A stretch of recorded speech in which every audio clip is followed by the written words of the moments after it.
Let's talk pot and marijuana. Angela Bacca is with us. She's a freelance writer and editor. Angela Bacca, at Angela Bacca, B-A-C-C-A is her Twitter handle.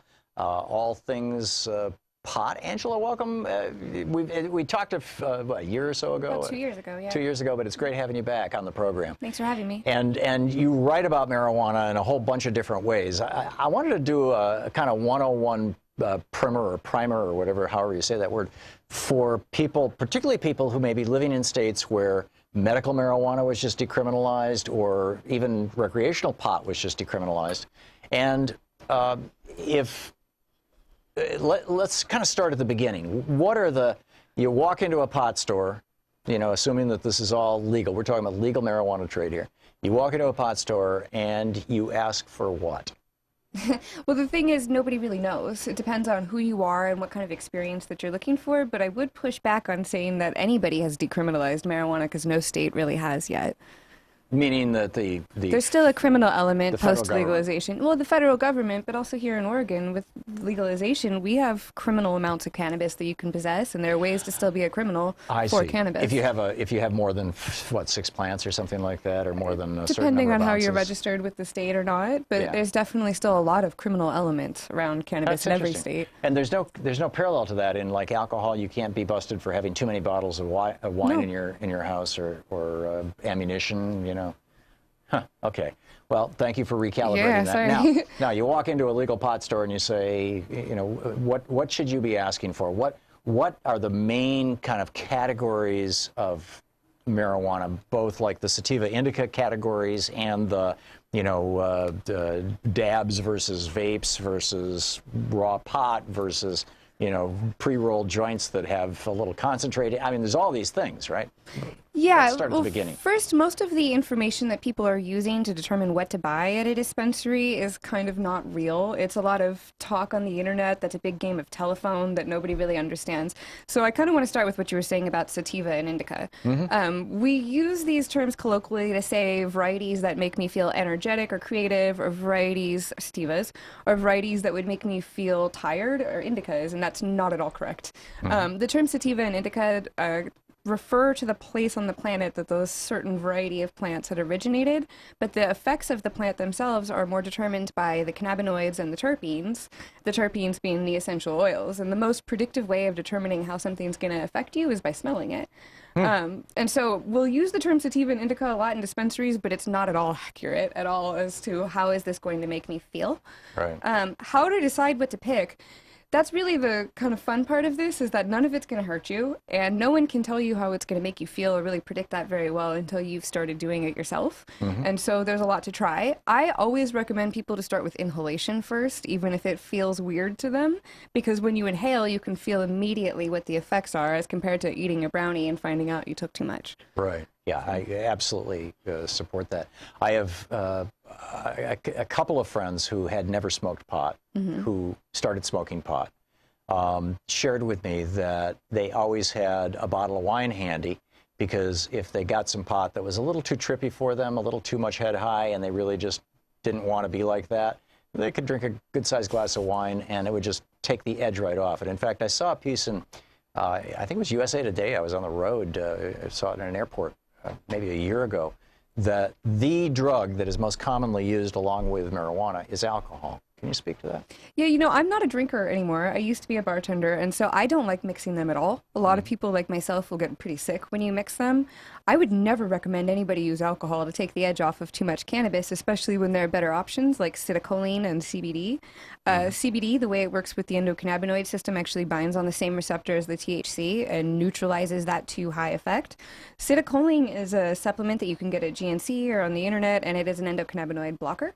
So it'll take you out of that high within like 10 to 15 minutes if you need it. So if you eat a brownie and you're too high, you can take some acetylcholine with some citrus, like lemon water, and it will take you out of it pretty quickly. Huh, fascinating. Mm-hmm. So if you said you can smell pot, and that will tell you, by and large, what effect it's going to have on you based on kind of the terpene profile. What are the smells you're looking for? Well, I like to describe it this way. The cannabinoids are the fuel and the terpenes are the steering wheel. So the CBD, the THC, the other cannabinoids that are found in there will have a significant effect. As far as smells, I will smoke or dab all day long while I'm working because I have Crohn's disease and it kind of helps me stay neutral. I go for things that are going to keep me focused and not put me to sleep. For me, that means citrusy kind of smelling things, lemons, tangies, anything like that. Mm-hmm. And if somebody wanted something that would help them sleep, for example, they would go for what? You know, I know a lot of people like purple strains that have kind of grape or musky smells with it, but the other thing to look for is a high CBN or cannabinol, which is degraded or aged THC, and that comes in a lot of product formulations now, but CBN is the cannabinoid that actually makes you sleepy. So I've never seen a product with CBN advertised on it. I've seen a couple where they break it out and it's always like a little tiny, 0.01% or something, but I've never actually seen, you would think that somebody would come up with and say, 3% CBN, this will put you to sleep. A lot of the market is still naive on this, so people are just seeking THC or CBD, one or the other, and nothing else. But there are products in Colorado, Washington, Oregon, and California. Mary's Medicinals makes a CBN patch that you apply to your skin, and I've done that a few times, and it's amazing. Wow. So what does that highlight? When I take the patch of CBN, I know I feel kind of dreamlike and floaty for about 10-15 minutes, and then I just fall asleep, and it's excellent. Wow. And I'm an insomniac, so I love anything that will put me to sleep. Yeah. This product is from Mary's. Mary's I'm going to buy some. Yeah, Mary's Medicinals was founded in Colorado by a woman who was already doing research on retinol and other kind of plant compounds that could be applied transdermally through patches. So when Colorado legalized cannabis, she just dug right in and started going that direction. Wow. Wow. Smoking versus vaping. Everybody seems to be afraid of smoking because of how it looks. And I really wish people could get past that, because what we do know about smoking marijuana is it's way safer than smoking tobacco, and we actually don't know that much bad about it. It's stinkier. Vaping is not. Vaping is relatively new, so everybody likes to think it's safer because it's not smoking. I don't know that we can actually say that yet. I think vaping is very convenient for people who have to inhale on the sly, like myself. That's usually when I will use a vaporizer. Vaporizer cartridges are some of the most popular products in cannabis dispensaries now, but as a longtime medical cannabis patient, I don't find them to be that useful. One of the things that differentiates cocaine and heroin from coca and opium, and I have tried all four of those, I can tell you from personal experience, is that the purified versions, cocaine and heroin specifically, are very, very specific in how they affect you, and don't have, eating or smoking opium is sort of like drinking alcohol. I mean, it's this kind of broad spectrum. Just relax. It doesn't make you crazy. It doesn't get you addicted unless you do it, in large quantities over a long period of time. Same thing chewing coca. I chew coca down in South America, up in the mountains there in Peru, and it's like drinking a cup of coffee. I mean, you don't feel high. You're not speed rapping. You're not doing this stuff. Whereas you try heroin and boom, you're just down. And you try cocaine and you're this is it. And I'm wondering, to what extent that's not just a function of there being more concentrated versions of these drugs, but that they are concentrates that exclude a lot of the other collaborating, parts. The coenzyme is the wrong word. I'm missing a word here, but you know what I'm talking about. Right. And if when you vape, these little cartridges you screw on the end of a battery, they come preloaded with a little bit of, typically a half gram of liquid.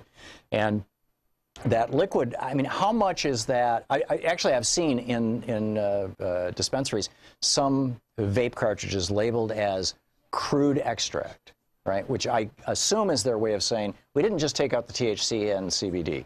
And then others are like, this is 73% CBD, 22% THC, whatever. And it's like, how stripped down are these purified extracts? And is this whole thing that I'm talking about even a thing? Yeah, it is. This is something I've been looking into a lot, especially as a Crohn's patient who's had to take a lot of pharmaceutical drugs. But we have a situation where you have all these plant drugs and then patented pharmaceutical medicines. And we've found time after time that those patented pharmaceutical medicines maybe aren't as effective as the whole plant. For instance, when we first isolated and synthesized THC in the 1980s in response to people with AIDS calling marijuana medical, we found that was not as effective for people, and it led to the discovery of the Entourage Effect in the early 1990s by Israeli researcher Dr. Raphael Meshulam, where he found that the effects of the cannabis plant were actually all of the cannabinoids, terpenes, flavonoids, all of the compounds found in this plant in conjunction with one another. I have this theory myself that pharmaceutical opiates are actually way more dangerous than just taking opium in itself, because there's probably some other mitigating Oh, I want to testify. compounds in there. Oh yeah, I mean, I'm a drug guinea pig. But as far as those vaporizer cartridges and what's in them, anytime you extract cannabis, especially in a way that you're going to be putting it in a vaporizer cartridge or you're going to be dabbing it, we're removing some of those compounds. A lot of the time we're isolating out THC and CBD and then adding them back in with some other terpenes that may or may not have been meant for human ingestion, so that we can kind of customize the effects, and I don't think it's as effective at all.